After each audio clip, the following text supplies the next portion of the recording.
ତା ପ୍ରତି କିଛି ପାଇବାର ଆସେ ମାନେ କ'ଣ କହିଲ ମାନେ ସେ କହିବେ ଆମକୁ ତ ପୁଅ ତ ଆମ ପାଖରୁ ରହିବ ମାନେ ମଲା ପର୍ଯ୍ୟନ୍ତ ଝିଅ ଆମର କ'ଣ କରୁଛୁ ସେ ତାର ବାହା ହେଇକି ଯିବ ଝିଅ ମାନେ ମୋର ଗୋଟେ କହୁଛି ମାନେ ମୋ ପିଇସି କଥା କହୁଛି ତାର ପାଠୁଟା ପୁଅ ଲାଠୁ ଗୋଟାଏ ସରି ପାଠୁଟା ଝିଅ ଲାଠୁ ଗୋଟା ପୁଅ ସେ ତା ପୁଅ ପାଇଁ ଖାଇବା ପାଇଁ ରଖୁଛି ଇଏ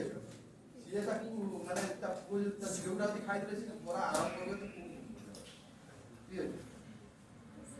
ସେମାନେ ଟୋଟାଲି ମାନେ ବିଗିଡ଼େ ଇଏ ହେଉଛି ମାନେ ସେଇ ଏଇଭଳିଆ କିଛି ସ୍ୱାର୍ଥୀ ଅଭିଭାବକ ଏମାନେ କ'ଣ ଏମାନେ କେବେ ବି ଅଭିଭାବକ ନୁହଁ ମାତା ପିତା ନୁହଁ ଜନନୀ ବା ଜନଜାତି ନୁହଁ ଏଗୁଡ଼ା ହେଉଛନ୍ତି ବେକାରୀ ବୁଝିପାରୁଛ ଏଗୁଡ଼ା ହେଉଛନ୍ତି ମାନେ ବିଜନେସ୍ ତିଆରି ବିଜନେସ୍ ସବୁ ପ୍ରଡ଼କ୍ଟ ତିଆରି କରୁଛନ୍ତି ଯେଉଁଗୁଡ଼ା ଭଲ ପ୍ରଡ଼କ୍ଟ ସେଗୁଡ଼ା ସବୁ ସାଇତିକି ରଖିବେ ଆଉ ଯେଉଁଗୁଡ଼ା ୱେଟ୍ ପ୍ରଡ଼କ୍ଟ ତା ଫୋପାଡ଼ पूरा MBA ର ଫୁଲ୍ ଫାଇଦା ନେଲା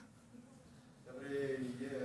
ଏମାନେ ପାଇଁ ହେଉଛନ୍ତି କ'ଣ ଝିଅମାନେ ହେଉଛନ୍ତି ସବୁ ୱେଟ୍ ପ୍ରଡ଼କ୍ଟ ସେଗୁଡ଼ା ଫୋପାଡ଼ ବାହାଘର କରିଦେଇ ସେ ପଳେଇଯାନ୍ତି ଏଗୁଡ଼ା ବୋଝ ହେଉଛନ୍ତି ଝିଅମାନଙ୍କ ପାଇଁ ଇଏ ହେଉଛି ଗୋଟେ ସ୍ୱାର୍ଥୀ ଅଭିଭାବକର ଲକ୍ଷଣ ବୁଝିପାରୁଛ ଏଇଟା ହେଉଛି ମୋର ପ୍ରଥମ ପଏଣ୍ଟ ତାପରେ ଆସିଲା ଅନ୍ଧବିଶ୍ୱାସ କଥା ଏ ଅନ୍ଧବିଶ୍ୱାସ ମୋତେ ମୋ ବୋଉ କହିଲା ଏଇଟା ରେବତୀ ଗୁଡ଼ା ରେବତୀ ଗଳ୍ପରେ ତାଙ୍କ ବହିରେ ବି ଅଛି ସେଇଟା କିନ୍ତୁ ମାନେ ପୁରା ଭଲକିରି ମାନେ ଇଏ କରି ଦେଇନି ଗଳ୍ପ ଗୋଟେ ଦେଇଛି ମୁଁ ଏଇଟା ଦେଖିଥିଲି ମାଟିର ମଣିଷ ଯେଉଁ ତରଙ୍ଗ ଗୁଡ଼ା ସିରିୟଲ୍ ସେଇଥିରେ ଦେଖିଛି ସେଇଟା ଭଲ ଇଣ୍ଟରନେଟ୍ କରି ଦେଇଛି ସେଥିରେ କ'ଣ ହେଇଛି ନା ଗୋଟେ ଅନ୍ଧବିଶ୍ୱାସ କେମିତି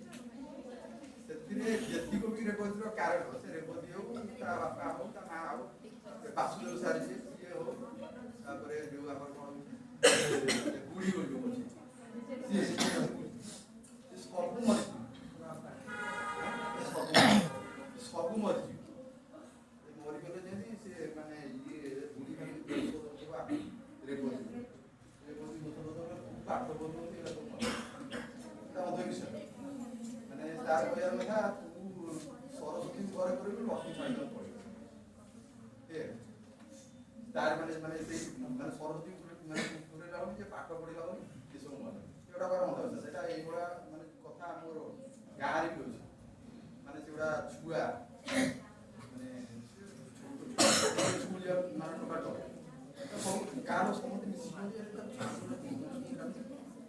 ତାର ଯେଉଁଟା ବୁଦ୍ଧିମା ଅଛି ସେ ସ୍କୁଲ ଯାଇକି କ'ଣ କରିବେ ବଡ଼ ହେଇକି